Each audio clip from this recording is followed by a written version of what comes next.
ತೇಜಸ್ವಿ ಸೂರ್ಯ ಅವರು ನೀವು ಕೊಟ್ಟ ಸ್ಟ್ಯಾಟಿಸ್ಟಿಕ್ಸ್ ಅಲ್ಲಿ ಏನು ಕೊಟ್ಟಿರೋದನ್ನ ಮಾತ್ರ ಹೇಳಿದ್ರು, ಏನು ಕೊಡಬೇಕಾಗಿರೋದು ಏನು ಬಾಕಿ ಇದೆ ಅದನ್ನ ಯಾರು ಹೇಳಿರಲಿಲ್ಲ. ಅದ್ರ ಜೊತೆಗೆ ಕಾಂಗ್ರೆಸ್ನ ಒಬ್ಬರೊಬ್ಬರು MP ಡಿ ಕೆ ಸುರೇಶ್ ಅವರು ಈ ವಿಚಾರವನ್ನ ಎತ್ತಿ ಇದರಿಂದನೇ ಅವರು ಸ್ವಲ್ಪ ಆವೇಶಪೂರ್ವಕವಾಗಿ ದೇಶಕ್ಕೆ ಏನೇನು ಕೊಡಬೇಕಾಗಿತ್ತು ಅದೆಲ್ಲ ಕೊಟ್ಟಿದ್ವಿ, ಆದರೆ ನಮಗೇನು ಬರಬೇಕು ಅದನ್ನು ಕೊಡಲಿಲ್ಲ, ಹಾಗಾಗಿ ಬೇರೆ ದೇಶದ ಬೇಡಿಕೆನ ಇಟ್ಟರೆ ತಪ್ಪ ಅಂತ ಹೇಳಿದರು. ಅವರು ಅವರೇ ದೇಶ ಹೊಡಿಬೇಕಂತ ಹೇಳಿರಲಿಲ್ಲ, ಆದರೆ ಅವ್ರ ಮೇಲೆ ಅಟ್ಯಾಕ್ ಆಯಿತು. ಇಷ್ಟೆಲ್ಲ ನಮ್ಮ ಸ್ಟೇಟಿಗೆ ಬರಬೇಕಾಗಿರೋ ಸ್ಟ್ಯಾಟಿಸ್ಟಿಕ್ಸ್ ಇರಬೇಕಾದ್ರೆ ಇದನ್ನ ಬೇಡಿಕೆಯಾಗಿ ಇಲ್ಲಿವರೆಗೆ ರಾಜ್ಯ ಸರ್ಕಾರ ಯಾಕೆ ಲೀಗಲಿ ಓಡಾಡೋಕ್ಕಾಗೋದಿಲ್ಲ ಸರ್?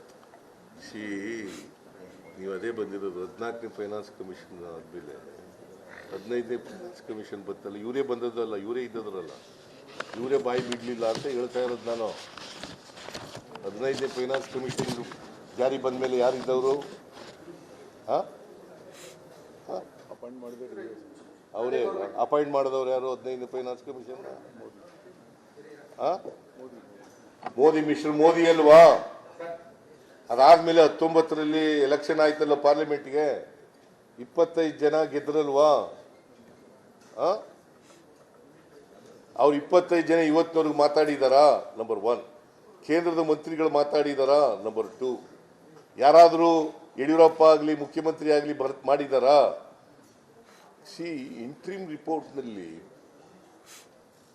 ಮತ್ತೆ ಫೈನಲ್ ರಿಪೋರ್ಟ್ನಲ್ಲಿ ಹೇಳಿರ್ತಕ್ಕಂಥ 11,495 ಕೋಟಿ ತಗೊಂಡ್ರ, ಅದು ಹೋಯ್ತಲ್ಲ, ಕೇಳಿದ್ರ? ಅದರಿಂದ ಕೇಳಲಿಲ್ಲ. ಇದು ಅನ್ಯಾಯ. It's a great injustice caused to Karnataka state. ತಾರು ಇವರು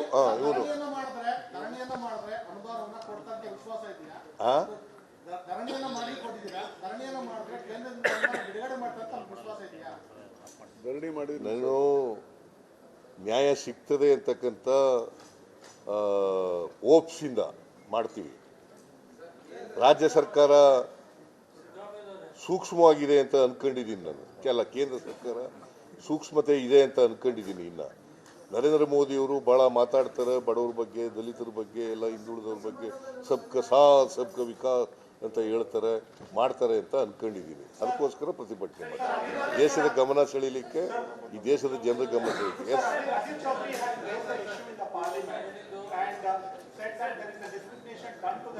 ಇವರು ಕೂತ್ಕೊಳ್ರಿ ನೀವು, ಆಮೇಲೆ ನೆಕ್ಸ್ಟ್ ನೀವು.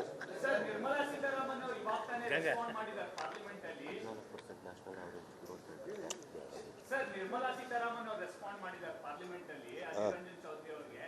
She said finance minister has no role to stop any funds going to state ಅಂತ.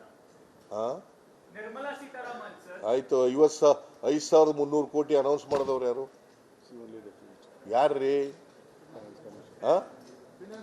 ಯಾರಪ್ಪ? ಬಜೆಟ್ನಲ್ಲಿ ಅಪ್ಪರ್ ಭದ್ರ ಕೊಡ್ತೀವಿ ಅಂತ ಅನೌನ್ಸ್ ಮಾಡಿದವ್ರು ಯಾರು? Finance minister. ನನ್ other than Mrs Nirmala Sitharaman. Number 1.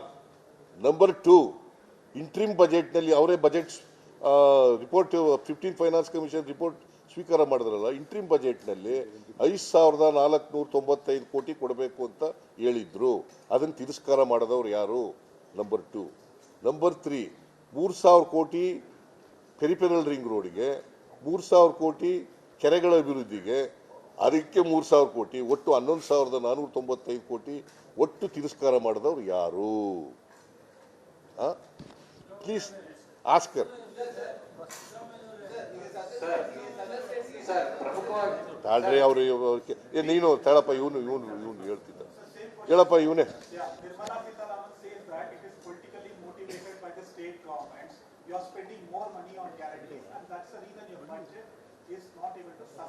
It is totally incorrect.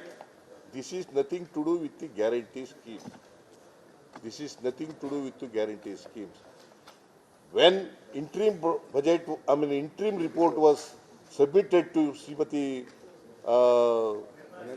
Finance Minister, Srimati Finance Minister, these guarantees were not announced. Alla announce ಆಗಿತ್ತಾ? ಮತ್ತೆ ಹೆಂಗೆ ಗ್ಯಾರಂಟಿಗೂ ಇದಕ್ಕೂ ಲಿಂಕ್ ಮಾಡ್ತೀವಿ? ಅವ್ರು ಹೆಂಗೆ ಲಿಂಕ್ ಮಾಡ್ತಾರೆ? ಸುಳ್ಳಲ್ವಾ? ಸುಳ್ಳು. ನೆಕ್ಸ್ಟ್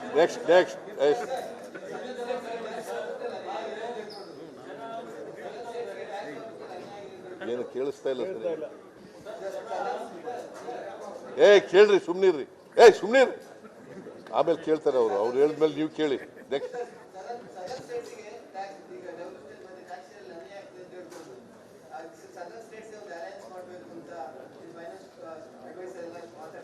ಇಲ್ಲೋ ಅದು ಆವೇಶದಲ್ಲಿ ಹೇಳಿರ್ತಕ್ಕಂಥ ಮಾತು. ಈ ಡಿಡ್ನ್ ಮೀನ್. ಕೇಳ್ರಿ, ಇಲ್ಲಿ ನಾನು ಹೇಳೋಕಂತ ಕಬ್ಬು.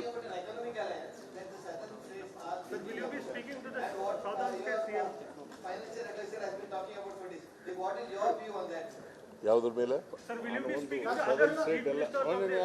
ತಾಳಿ ಇವ್ರು ಕೇಳ್ತೀನಿ ಸರ್. ಹೋರಾಟ ಮಾಡಬಹುದು, ಹೋಗಿ ನಮ್ಮ CM ಅವ್ರು ಲೀಡ್ ಮಾಡಲಿ ಅಂತ ನಾನು ಅಡ್ವೈಸ್ ಮಾಡ್ತೀನಿ ಅಂತ ಹೇಳ್ತೀನಿ ಸರ್. ಹೌದು, ನಾನೇ ಲೀಡ್ ಮಾಡ್ತಾ ಇರೋದು ಈ ಎಲ್ಲ ಇದನ್ನು ಕೂಡ.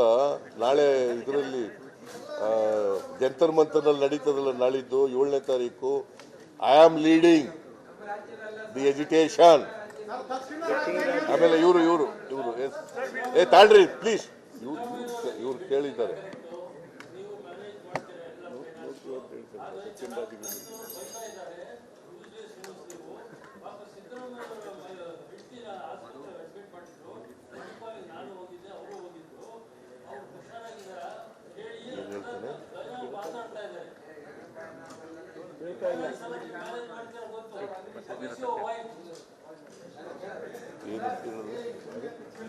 ಮನೆಯವರು ಹೆಂಗಿದ್ದಾರೆ ಅಂತ ಕೇಳ್ತಾನೆ. ಯಾರು ಆಸ್ಪತ್ರೆ ಅವ್ನಿಗೇನು ಗೊತ್ತಿಲ್ಲ. ಕೋವಿಡ್ ತಾಳ್ರಿ, ಸುಮ್ಮನೆ ಅವ್ರು ಕೇಳ್ತಾವ್ರೆ. ಅವ್ರಾದ್ಮೇಲೆ ನೀ ಕೇಳಮ್ಮ, ಹುಡುಗಿ ಹೆಣ್ಮಗಳೇ ತಾಳಮ್ಮ. ಅವ್ರು ಕೇಳ್ತಾರೆ. ಈಗ ಅವ್ರು ಕೇಳಿದ್ಮೇಲೆ ನೀನು ಕೇಳು ತಾಯಿ. ಅಮಿತ್ ಮಾಳವಿ ಅವರು ಒಂದು ಟ್ವೀಟ್ ಮಾಡಿದ್ದಾರೆ. ಕೇಂದ್ರ ಸರ್ಕಾರದ ಗ್ರಾಂಟಿಂಗ್ ಆಕ್ಟ್ ಮತ್ತು ಡೆವಲ್ಯೂಷನ್ ಎಲ್ಲ ಸೇರಿ 2,82,791 ಕೋಟಿ ರೂಪಾಯಿ ಆಗಿದೆ. ಅದು 245.7% ಜಾಸ್ತಿ ಆಗಿದೆ ಅಂತ ಸೆಂಟ್ರಲ್ ಡೆವಲ್ಯೂಷನ್ ಆಫ್ ಫಂಡ್ ಲೆಕ್ಕ ಕೊಟ್ಟಿದ್ದಾರೆ. ಈಗ ನೋಡಿ, ನಾನು ಹೇಳಿದೆ ನಿಮಗೆ 2018-19 ಬಜೆಟ್ ಗಾತ್ರ 24 ಲಕ್ಷ ಕೋಟಿ ಇತ್ತು. ಆಗ ಎಷ್ಟು ಬಂದಿತ್ತು ನಮಗೆ?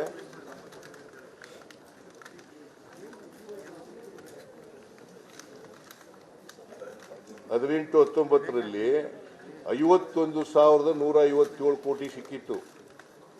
ಗೊತ್ತಾಯ್ತಾ? ಈಗ ಬಜೆಟ್ ಗಾತ್ರ 45,000 ಲಕ್ಷ ಕೋಟಿ ಆಗಿದೆ. ಆಗ ಬಂದಿರೋದು ಬರೀ 50,257 ಕೋಟಿ. ಯಾವ್ದು ಜಾಸ್ತಿ ಆಯ್ತು? ಬಜೆಟ್ ಗಾತ್ರ ಜಾಸ್ತಿ ಆದರೂ ತೆರಿಗೆ ಅಷ್ಟೇ ಇರಬೇಕಾ, ಕಡಿಮೆ ಆಗಬೇಕಾ? ಇಲ್ಲ, ನಾನು ಕೊಟ್ಟಿರ್ತಕ್ಕಂಥ ಲೆಕ್ಕ